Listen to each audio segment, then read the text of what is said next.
Hi there guys, and welcome back to another video.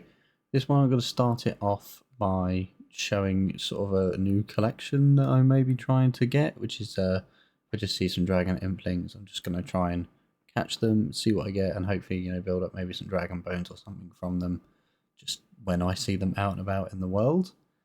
This was found at first when I was going for my medium clues, as you may notice by my inventory, so yeah, it's been sitting there for a little while.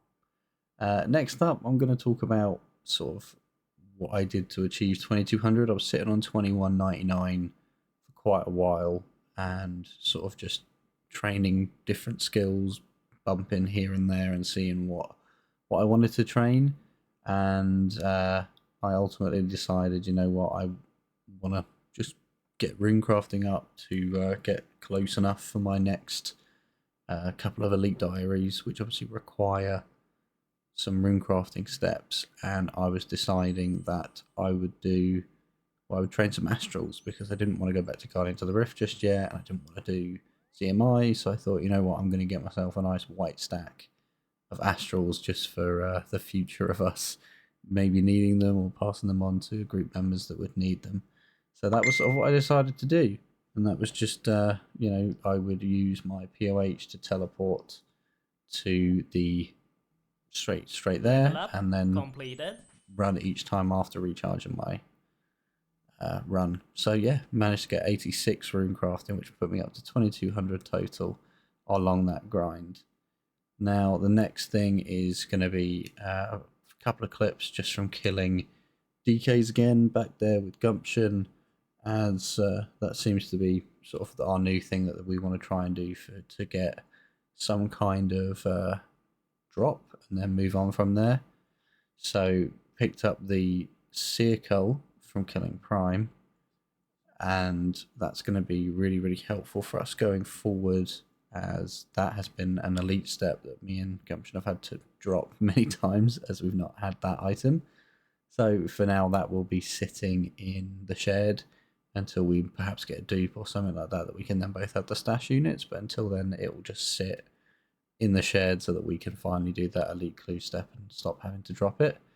We did sort of the same routine as last time, where I would go in straight away, freeze Rex, immediately down the other one, then go back to the range and then kill the other one. We managed to find a good tile to obviously sit and do that range method for if the others don't respawn.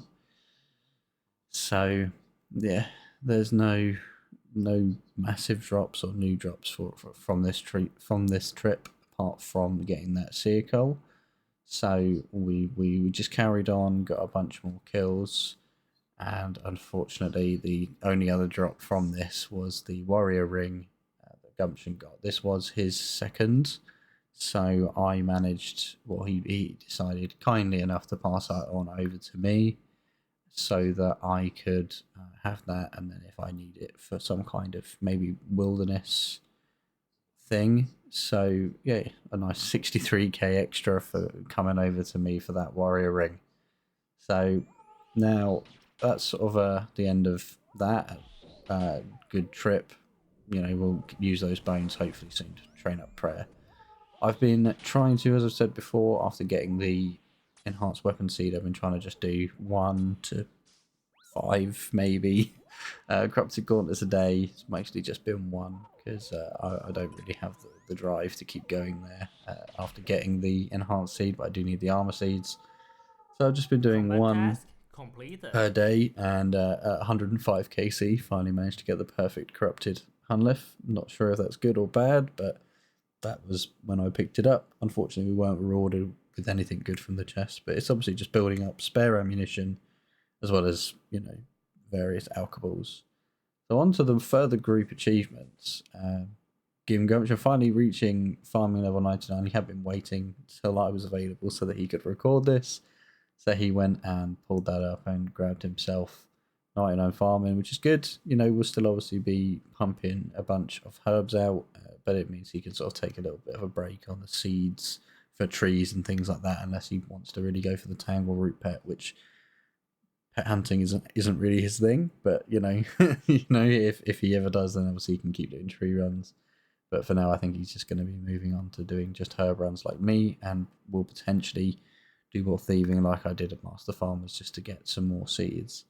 Another big achievement for him was finally completing Desert Treasure 2, which meant that it was his final quest. I think he maybe underestimated how long it would take to do it, even with the Quest Helper plugin. So he managed to finally get that done after various gear transfers over here and there just to give him what he needed to finish off the bosses.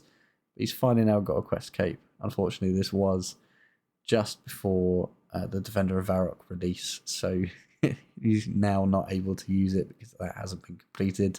Same with myself, but that will be something that we both get done in preparation for doing Valamor and Wild Gothic Sleeps, which is, I think, the prerequisite where the Defender of Varrock comes in. So yeah, it's been a good couple of weeks of progress for us both, more for Gumption. But yeah, no, it's good to see him making some good progress on his account. But for now, that's going to be it from this episode. Until next time.